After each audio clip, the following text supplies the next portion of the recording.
grand dialogue. Sigika Foba. Le grand dialogue, l'émission de débat du studio Tamani sur votre radio. Chenibero. Halud Mauni. Cheniberi. Sigika Foba. Le grand dialogue. Le grand dialogue. Auditrices, auditeurs, vous qui nous suivez sur 22 stations de radio à travers le Mali, bonsoir.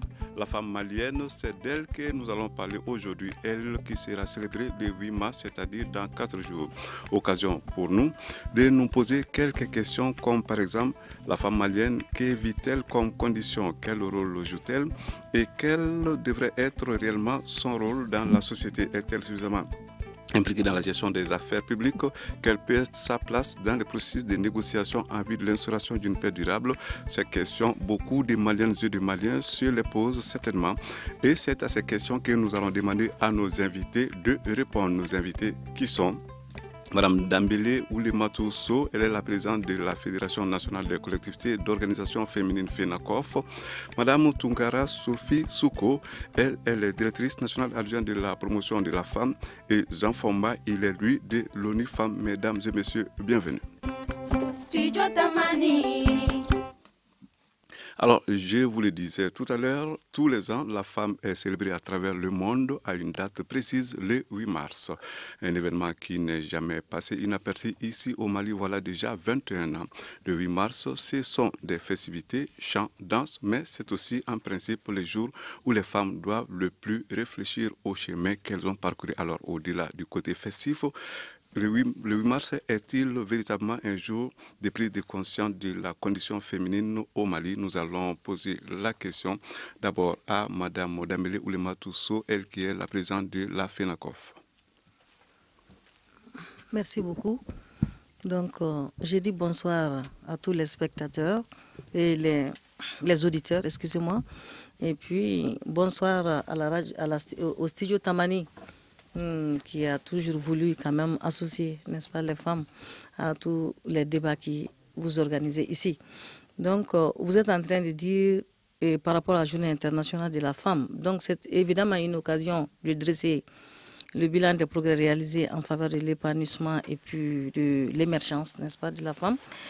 Et également, le 8 mars fait appel à des changements et également de célébrer les actes de courage aussi, les actes de courage et puis de détermination accomplis par des femmes ordinaires qui ont joué un rôle extraordinaire dans l'histoire de leur pays et dans leur communauté et pour la promotion tout court de leurs consoeurs. Donc le 8 mars, en fait, c'est destiné à cela. Alors, Madame Tunkara Sophie Souko, vous qui êtes donc la directrice nationale adjointe de la promotion de la femme, dites-nous, le 8 mars, la fête des femmes, sert-il réellement à quelque chose en matière de droits de la femme, de la promotion de la femme en tant que telle? Ok, merci bien. Bonsoir à tout le monde. Je dirais d'abord que si on considère même l'origine du 8 mars, elle remonte des luttes ouvrières et de nombreuses manifestations des femmes réclamant le droit de vote, les meilleures conditions de travail et l'égalité entre les hommes et les femmes. Et ça, c'est depuis le début du XXe siècle. Le 8 mars même a été mis sur pied dans les années 1975 qu'on a appelé Année internationale de la femme. Donc, depuis cela, les pays sont en train de fêter le 8 mars, mais le Mali a commencé en 1994. C'est pour dire que la Journée internationale de la femme, c'est une opportunité pour permettre de réfléchir sur la situation de la femme. Sur la situation de la femme, c'est l'occasion aussi de dresser le bilan des progrès réalisés dans tous les domaines, d'identifier les difficultés que les femmes doivent surmonter pour une meilleure vie. Donc, si on fait une relation entre les droits des femmes, c'est justement cela. Le 8 mars, c'est pour l'amélioration du statut de la femme et dans tous les domaines. Alors, dites-nous, madame, voit-on le 8 mars de la même manière ici à Bamako, dans les grandes villes, que dans les localités les plus éloignées, par exemple, du pays? Bon, les femmes ont-elles la même perception de cette date, de l'importance de cette date? Là où nous sommes, peut-être la compréhension au milieu urbain et dans les milieux ruraux, il peut y avoir des différences, mais tout compte fait, toutes les femmes, même dans les zones rurales, savent que le 8 mars, c'est la journée de la femme. Maintenant, les enjeux, tout ce qui s'ensuivent là, il peut y avoir une différence de perception, de conception. Sinon, là où nous sommes, l'amélioration, l'amélioration de la perception du 8 mars, même dans les milieux ruraux là, ça peut être timide, hein, mais toutes les femmes maintenant savent que le 8 mars, d'ailleurs c'est même plus fêté dans les zones rurales qu'en milieu urbain. Oui. Nous allons nous tourner du côté des enfants Bao, qui est donc de l'ONU-SIDA. Alors, l'ONU-FAM, disons, je me ressaisis. Les enfants Bao est donc de ONU-FAM. Et alors, pour vous, M. Fomba, la journée du 8 mars, la journée de la femme, c'est un événement important. Oui, la journée du 8 mars est un événement très important pour le système des Nations Unies. Parce que, tout comme il y a plus d'une centaine de journées internationales, et la première journée internationale dédiée par les Nations Unies se réfère à la journée internationale des droits de l'homme, le 10 décembre. Et depuis lors, il y a plusieurs autres journées, près de 110 journées internationales consacrées et fêtées différemment. C'est pourquoi les Nations Unies donnent beaucoup d'importance à la célébration de la journée du 8 mars qui est dédiée à la femme de façon globale.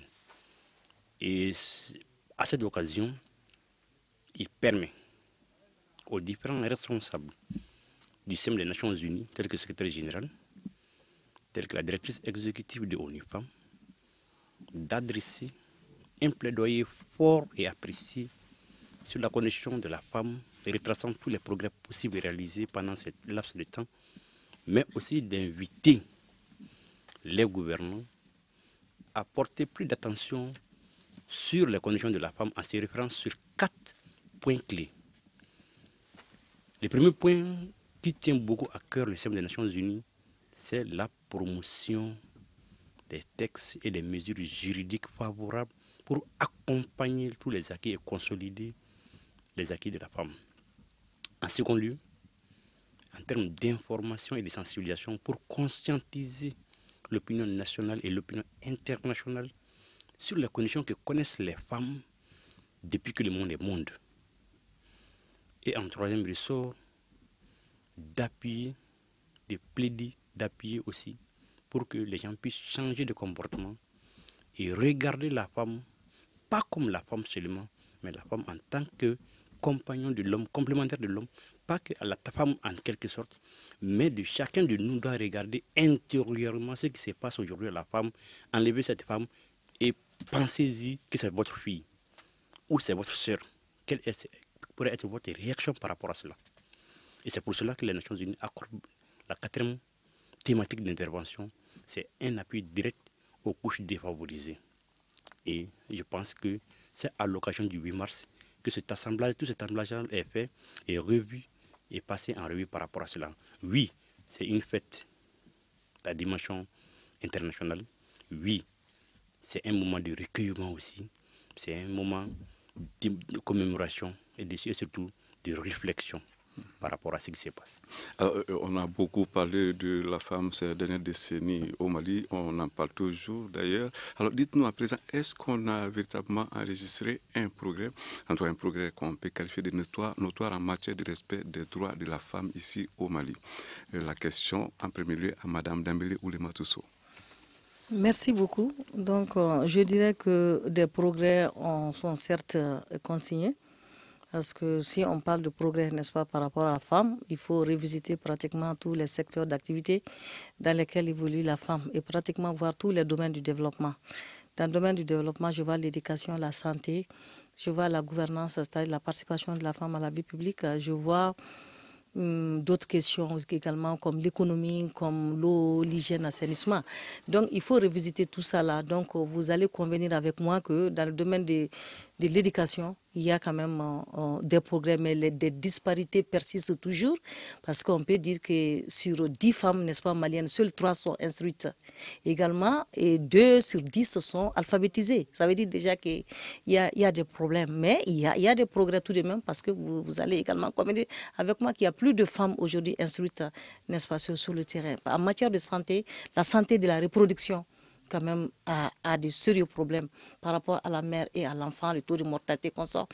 Maintenant, et par rapport aux d'autres questions, gouvernance, participation, vous connaissez quand même les chiffres, elles sont effarantes. Mais on estime quand même qu'on peut toujours considérer se consoler qu'il y a des progrès significatifs, mais quand même qu'il y a beaucoup, n'est-ce pas, à faire parce qu'il y a toujours des inégalités qui persistent entre les hommes et les femmes.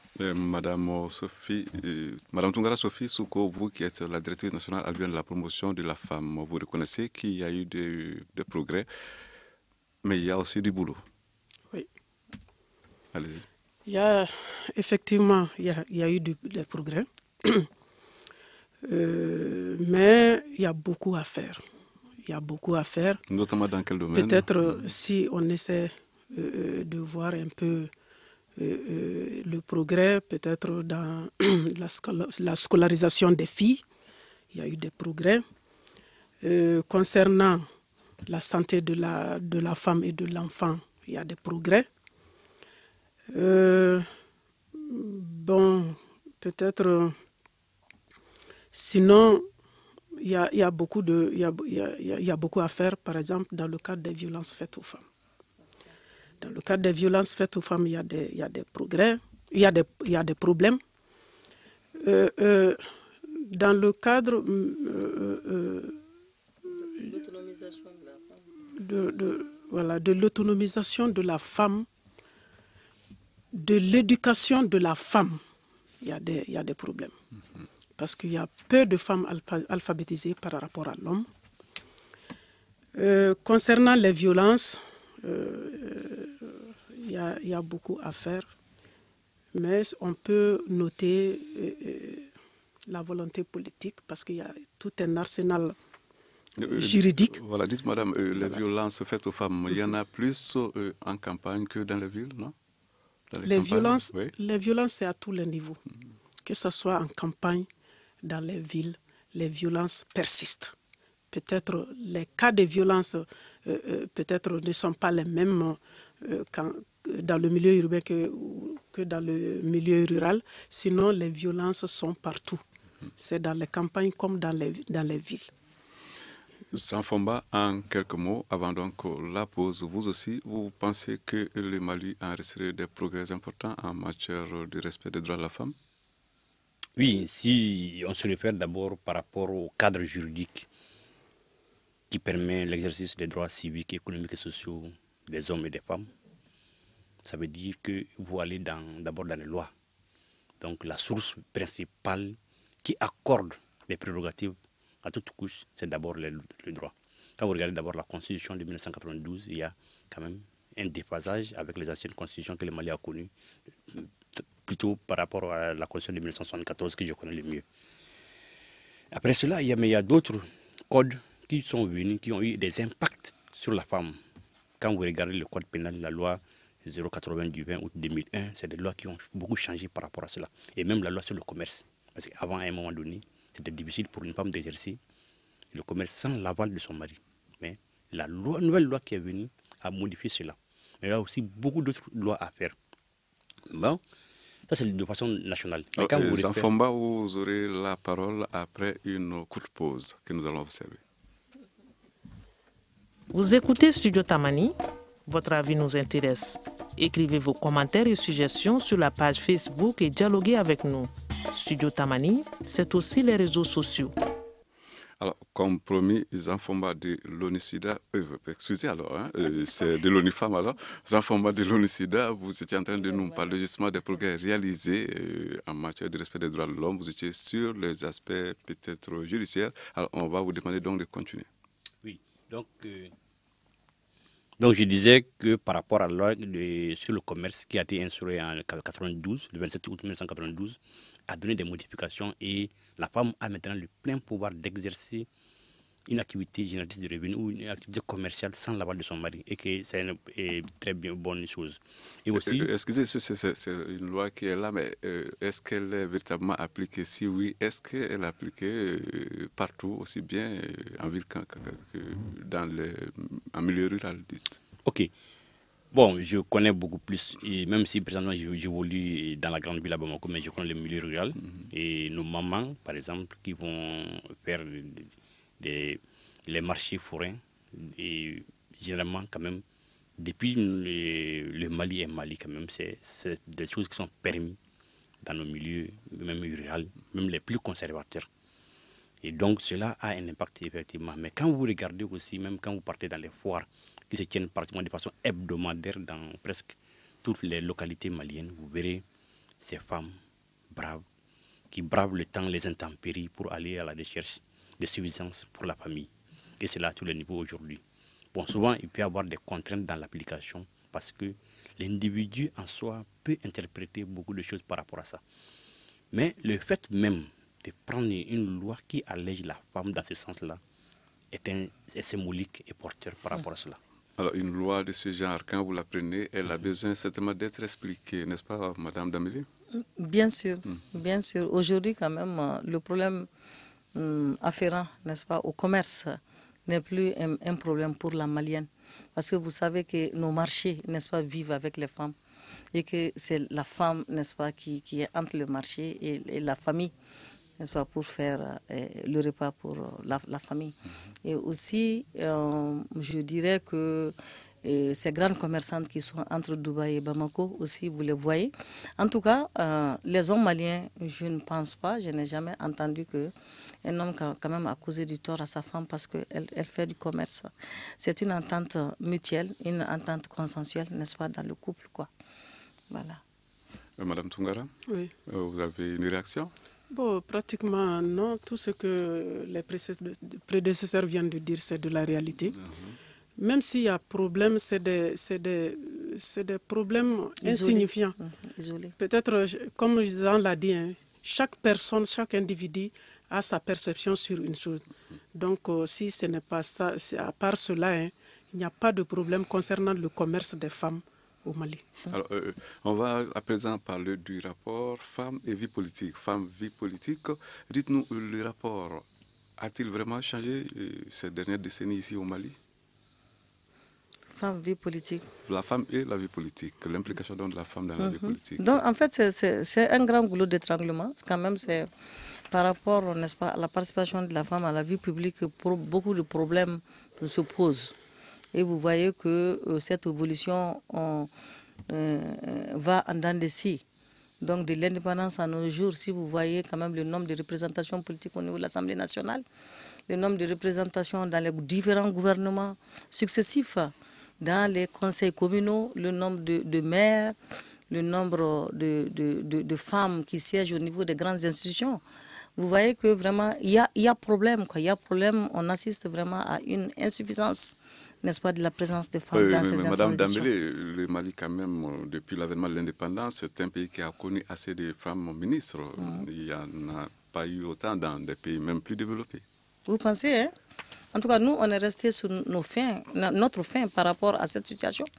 Nous savons que, par exemple, et si on prend, par exemple, depuis en 1959, c'était une femme sur 80 députés, soit 1,25%. La première république de 60 à 68, 2 femmes sur 80 députés.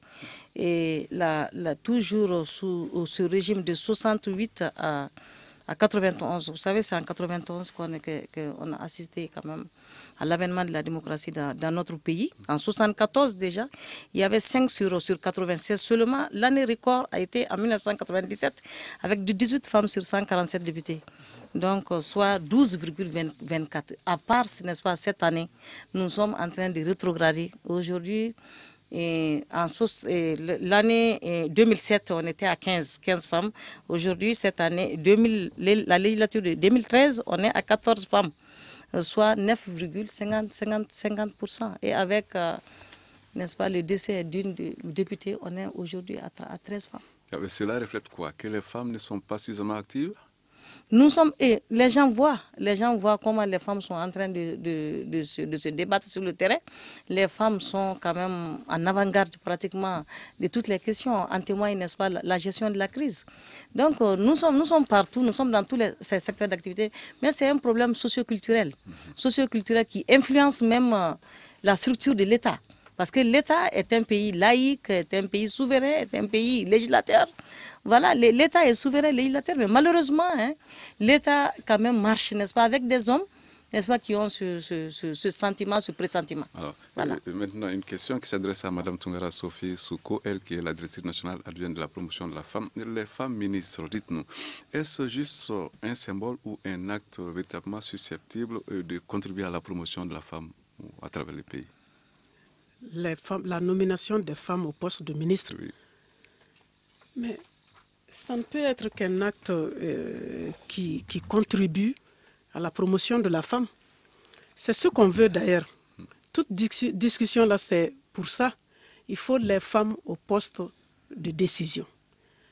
Mais si les femmes ne sont pas là-bas, regarde l'Assemblée nationale, il y a beaucoup de choses, beaucoup de décisions qui sont prises au niveau de l'Assemblée nationale. Les femmes ne sont pas en majorité.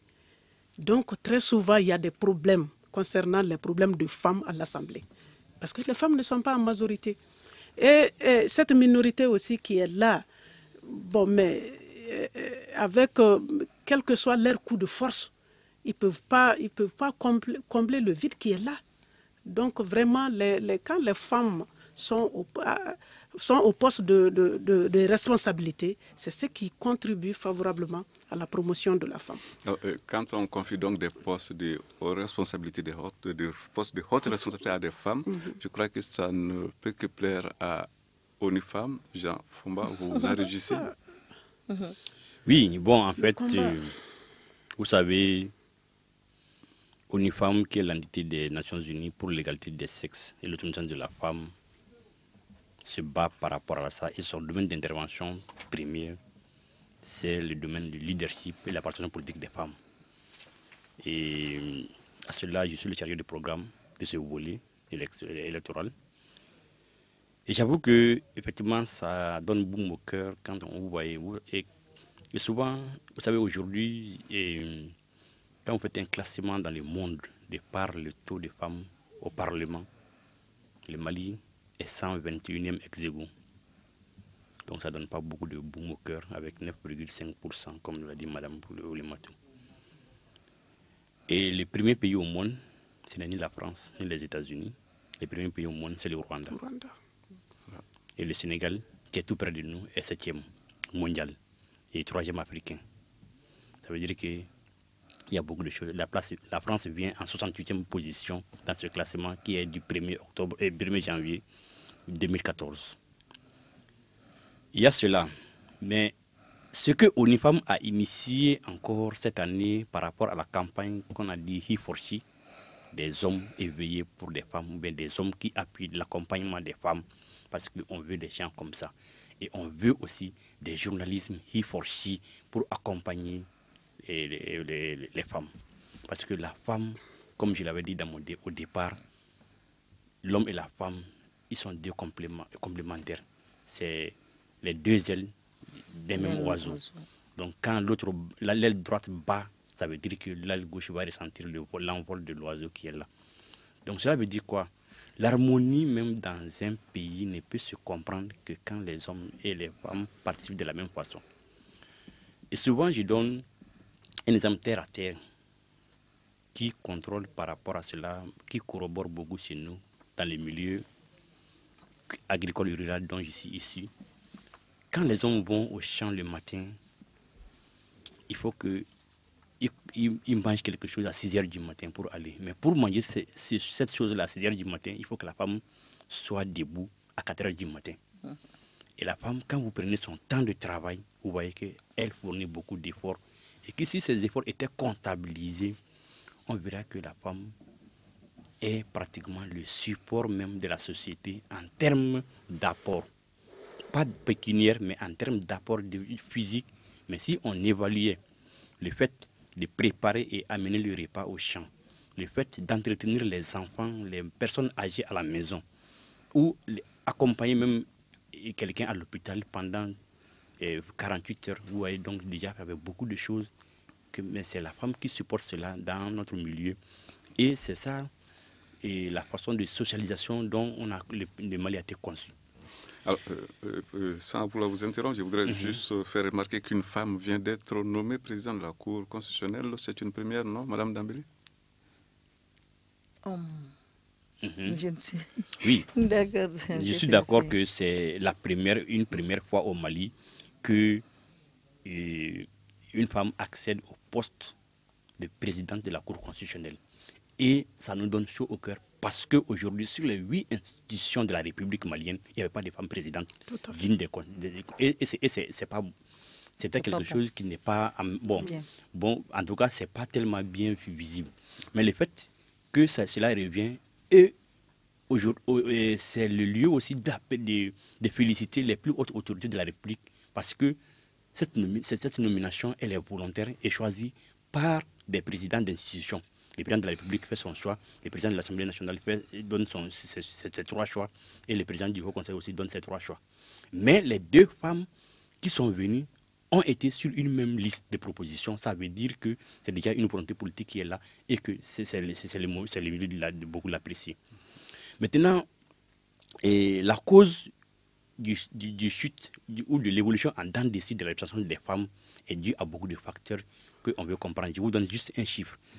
En 2002, pendant les législatives de 2002, il y avait 1120 hommes candidats au poste de député contre 118 femmes.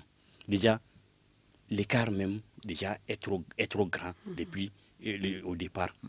Donc vous voyez déjà que, ajoutez à cela les conditions. Et souvent je dis, c'est comme les courses de chevaux. Quand vous mettez le plus grand qui est bon là, il est au recul, l'autre là est devant. C'est pour amener les mêmes compétiteurs à égalité de chances. C'est pour cela aussi, aujourd'hui, on doit chercher à aller, les hommes et les femmes, comme les hommes sont trop devant les femmes, il faut donner des conditions. C'est pour cela qu'on cherche des lois, des mesures spécifiques à des moments donnés pour pouvoir atteindre cela. Et cette année, il y avait 985 hommes qui cherchaient à être députés contre 156. Donc, vous voyez déjà, donc au départ, s'il n'y a pas assez de candidats, les candidatures ne sont même pas équilibrées à un départ, donc on ne peut pas avoir un équilibre au niveau des résultats. Et cela aujourd'hui est criard. Et ajouter à cela aussi les conditions dans lesquelles beaucoup se passe. Et les législatives de 2013, les femmes ont voté plus que les hommes parce qu'il y a eu 51,3% des femmes qui ont voté au premier tour contre 53% des femmes qui ont voté au second tour. Mais quand vous regardez aussi au niveau des agents qui étaient dans les bureaux de vote aussi, il y avait un équilibre qui était là, c'était 48, 40, 60 hommes-femmes. Et c'était bon. Mais les présidents des bureaux de vote, c'était peu de femmes et pour les hommes. Mais là, il faut toujours donner des explications parce qu'une femme est plus encline à aller à voter ou à échanger avec, si elle trouve des femmes dans un milieu, elle se sent plus à l'aise. Mais quand elle vient, elle ne trouve que des hommes, il peut y avoir des blocages, sauf si c'est des hommes qui donnent des he-for-she, qui sont capables de l'expliquer et de l'accompagner par rapport à cela. Alors, dans quelques dizaines de secondes, d'ici à 18h45, nous allons donc observer une courte pause. Une réaction, Un avis? Un commentaire? Réagissez sur la page Facebook de Studio Tamani et restez connectés avec nous.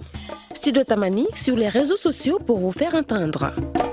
Je vous rappelle que nous avons dans ce studio 3 invités pour parler de la femme malienne. Jean Fomba, il est de l'ONU Femmes. Madame Dambélé Oulimatousso, présidente de la Fédération malienne, Fédération nationale des collectifs d'organisations féminines FENACOF. Et Madame Tungara Sophie Souko, directrice nationale adjointe de la promotion de la femme. Nous avons parlé de femmes et politique. À présent, la situation de la femme au foyer, est-ce qu'elle s'est améliorée? Je pose la question à Madame Tungara Sophie Souko. Merci bien. La situation de la femme au foyer. Cette situation, c'est relatif. L'amélioration de la situation de la femme au foyer, c'est relatif. Peut-être, comme on l'a dit, il y a certaines lois comme le commerce qui libèrent la femme d'une certaine condition. La femme fait le commerce sans contrainte. La femme joue son rôle de femme dans le foyer, certains rôles sans contrainte, mais il y a toujours le poids de la tradition qui est là, qui ne cesse de peser sur la femme. Donc, cette situation, c'est ce qui n'est pas beaucoup amélioré dans le cadre de la position de la femme dans le foyer. La contrainte du poids socio-culturel. Et là, il y a aussi les violences domestiques. Les violences domestiques pèsent beaucoup sur les femmes dans le foyer. Et tenant compte de nos cultures, les femmes ne sont pas encore à mesure de dévoiler toutes les violences qui sont faites à leur endroit. Donc, elles sont blessées intérieurement. Elles ne peuvent pas avouer. Il y a certains types de violences qu'on ne peut pas même raconter. Donc, vraiment, il y a ce poids socio-culturel qui pèse encore sur la femme dans le foyer. Okay. À présent, nous allons parler de la journée proprement dite, la journée du 8 mars. Oui. Alors, cette journée, qu'est-ce qu'elle prévoit? Qu'est-ce qu'on doit retenir comme activité phare au programme? La journée du 8 mars, il y a la journée phare d'abord, qui est le 8 mars même, qui est c'est le dimanche. Donc, les manifestations se passent au Palais de la Culture, Amadou Hampâté-Bâ, à partir de 9h. Donc, à l'actif là-bas, il y a les plaidoyers, les sensibilisations, les montages poétiques qui montrent le rôle de la femme depuis l'Antiquité, si je veux dire, jusqu'à maintenant, et qui montrent, qui va nous dire quelle sorte de femme le Mali a besoin maintenant pour notre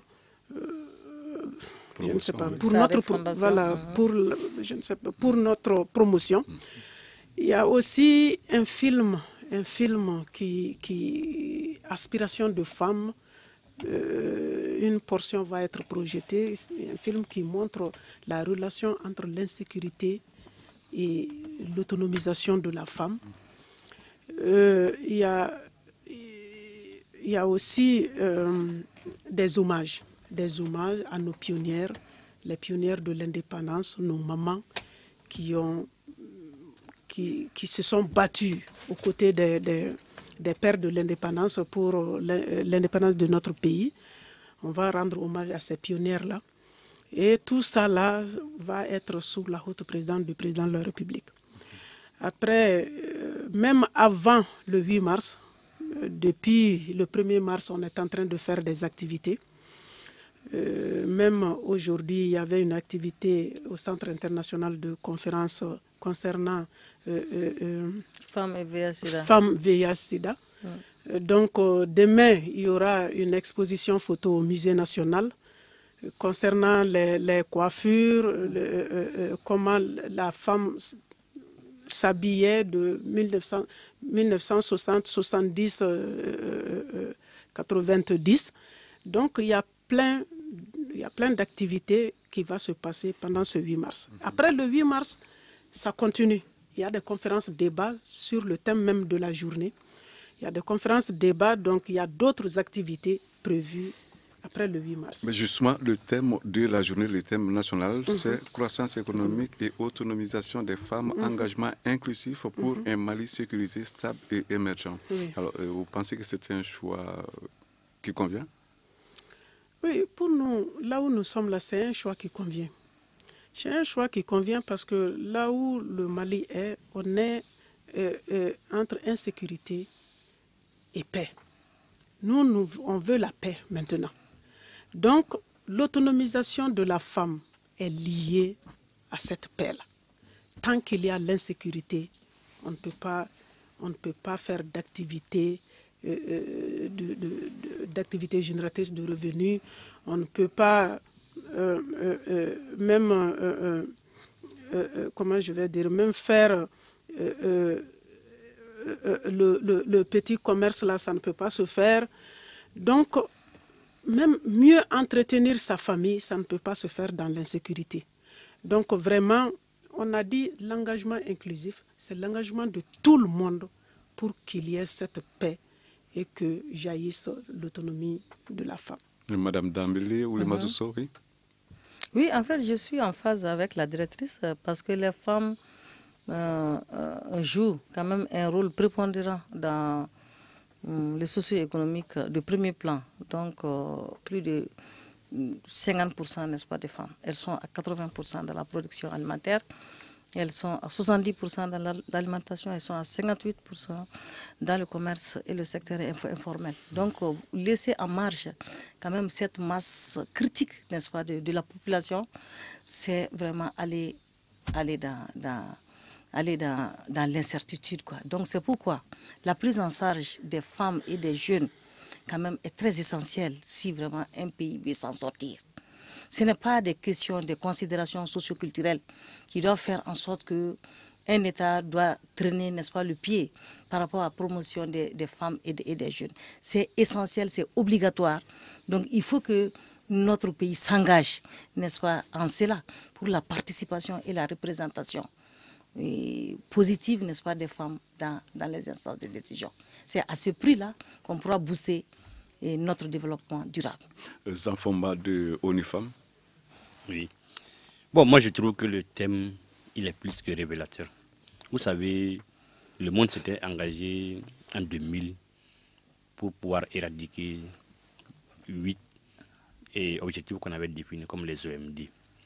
Aujourd'hui, pratiquement, on est dans la dernière année de mise en œuvre des OMD qui n'ont pas pu être réalisés parce que les 7 OMD, après analyse, tiennent tous de l'OMD 3. Tant que l'autonomisation de la femme n'est pas réalisée, les autres vont dépendre de cela. Et en 2011, le Mali avait atteint pratiquement la réalisation de l'accès à l'eau potable, qui est l'un des OMD aussi. Le Mali avait été pratiquement à la porte même de l'atteinte de cette OMD, de réaliser ça à 100%. Les études avaient confirmé cela. Mais malheureusement, avec la crise, comme vous le savez aujourd'hui, on a régressé. Les indicateurs de l'accès à l'eau potable ont régressé beaucoup parce que aujourd'hui, quand vous partez dans beaucoup de zones, les installations qui donnaient l'eau potable ont été détruites et aussi les hommes en pâtissent aujourd'hui. L'accès à l'eau potable n'est plus une réalité, en tout cas, ce n'est plus à 100%. On a régressé, on avait atteint les 80%, mais on doit être aujourd'hui aux environs de 60-65%. Ça veut dire encore qu'il y a à refaire. Mais les gens ne comprennent pas beaucoup cela parce que quand vous êtes dans la grande ville, sortez un tout petit peu de Bamako, allez au périphérie de Bamako, vous allez comprendre la pénurie d'eau qui est là. Il y en a des gens qui payent les barriques d'eau à 1000 francs, 1250 francs dans les périphéries de Bamako. Cela est déjà beaucoup trop cher pour le Malien moyen.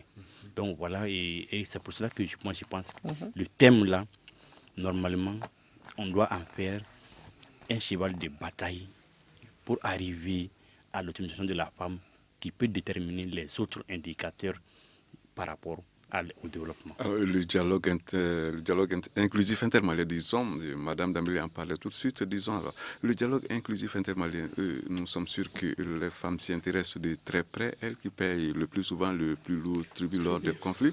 Dites-nous, les femmes ont-elles leur mot à dire dans ce processus? Je pose la question à Madame Dambélé ou les Matousso. Bon, moi je pense que les femmes ont un rôle essentiel, n'est-ce pas, dans le processus de dialogue, un rôle essentiel, n'est-ce pas, dans la réconciliation nationale, au regard même de leur rôle traditionnel.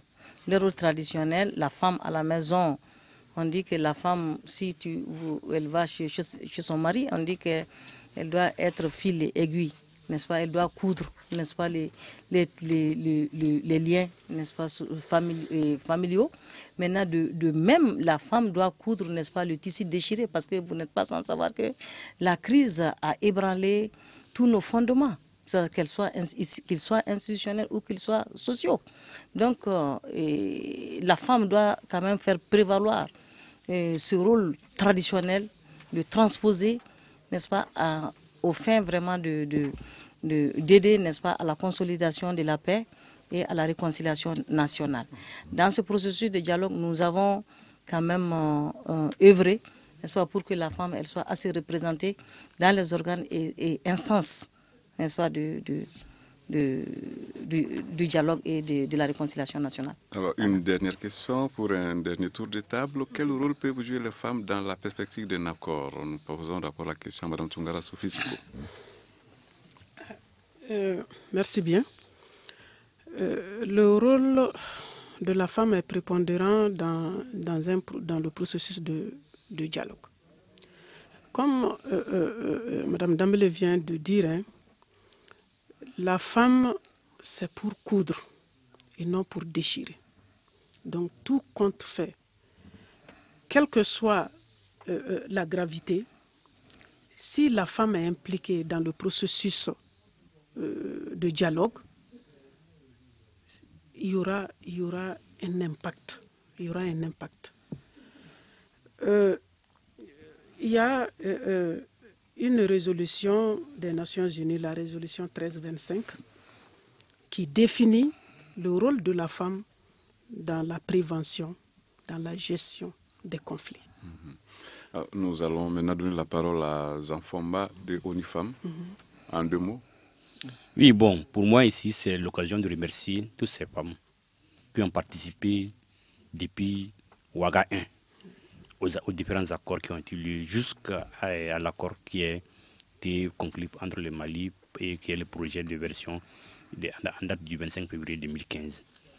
Et cela, quand vous voyez déjà, c'est une touche particulière qui a été mise par rapport avec les femmes dans ces accords-là. Quand vous lisez l'article 46, chapitre 14, par rapport à des termes qui sont là, la non-amnistie pour les auteurs de crimes de guerre et des crimes contre l'humanité et les violations graves des droits de l'homme, y compris les violences sur les femmes, les filles et les enfants liés au conflit.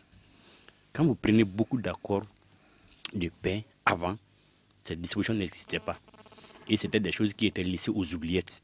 Et c'est pour cela qu'on a dit que les femmes payaient les plus lourds tributs. Et après, les questions de paix, les droits des femmes ou les actions faites contre les femmes étaient mis aux oubliettes. Donc c'est...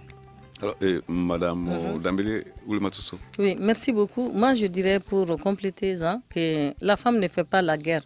La femme éteint le feu. Dans une perspective, n'est-ce pas, d'accord, la femme doit travailler à l'apaisement. La femme doit sensibiliser, la femme doit relayer l'information. La femme doit informer et engager le dialogue, n'est-ce pas, communautaire. C'est ça qui doit être notre travail. Mais en amont, nous devrions quand même chercher à mieux comprendre, à nous approprier, n'est-ce pas, le projet d'accord qui vient d'être paraphé le dimanche passé à Alger. Nous devrions la comprendre et puis descendre avec à la base parce que nos autorités l'ont paraphé. Et puis, cela ne va pas quand même nous empêcher, n'est-ce pas, de relever quand même les écueils qui peuvent se trouver dedans dans la perspective de les reposer sur la table plus tard. Donc, c'est en ces mots que vraiment, moi, je voulais me prononcer sur le projet. Un message assez fort, un message sur lequel s'achève cette émission, une émission qui vous a été présentée par Seydou Fomba. Il était donc question des femmes, alors, à l'occasion du 8 mars qui n'est plus loin. Je rappelle que nous avions 3 invités dans ce studio, Zanfomba de ONIFAM, Madame Dambélé Oulimatousso, elle est la présidente de la Fédération nationale des collectifs d'organisations féminines FENACOF, et Madame Tungara Sophie Souko, directrice nationale adjointe de la promotion de la femme. Alors, je dois dire que cette émission a pu vous est parvenue juste chez vous, c'est grâce à Salim Diora qui était à la mise en onde, et Mamadou Ouattara, Salim Diora qui est plutôt à la régie vidéo, et Mamadou Ouattara à la mise en onde. Ousmane Djadje Traoré a été d'un apport, on ne peut d'ailleurs pas estimer, puisque c'est lui quand même le grand rédacteur de cette émission. Nous nous retrouvons dans 24 heures, disons. Merci beaucoup. Le Grand Dialogue. Le Grand Dialogue, l'émission de débat du studio Tamani sur votre radio.